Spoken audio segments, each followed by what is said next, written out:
के साने कारसाज के हवाले से साने कारसाज अफसोसनाक वाकया जिसके नतीजे में 150 से जायद अफराद जाँ भाग हुए, सैकड़ों जख्मी बताए गए हैं। अलमनाक वाकये का गम आज भी ताज़ा है। वाकये में मुलविस अफराद कानून के कटहरे में आज भी ना लाए जा सके।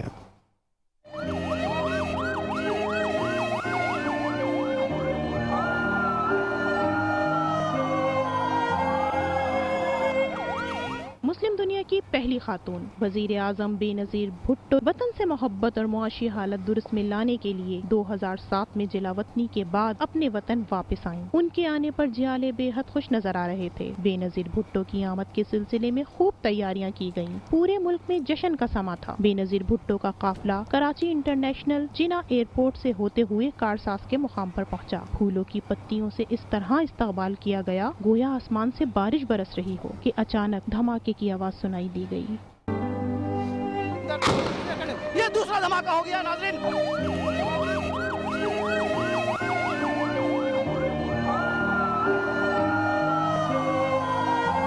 जग के बाद दीगरे धमाकों ने तो जैसे मंजर ही बदल के रख दिया। लाशें ही लाशें दूर तक दिखाई देने लगी। हर तरफ कयामत खेज मनाजिर थे। बीबी के जानिसार धमाके के बाद भी दूर नहीं भागे।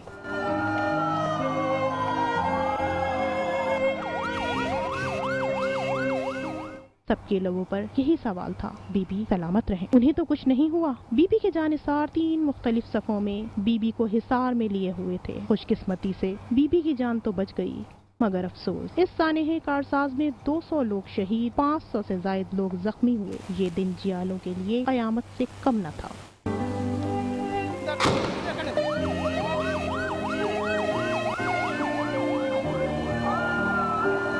हर साल पाकिस्तान पीपल्स पार्टी वतन से मोहब्बत करने वाले बेनजीर भुट्टो पर मर मिटने वाले जियालों की याद में सानहे कारसाज का दिन मनाया जाता है। इस दिन बीबी तो महफूज रहीं, मगर अफसोस दहशतगर्द कामयाब हुए। सानहा 18 अक्टूबर नाकाबिले फरामोश है। सर तो कट जाएंगे पर शौक़े नमो बोलेगा, सर तो कट जाएंगे पर शौक़े नमो बोलेगा, दस्ते कातिल पे शहीदों का लहू बोलेगा।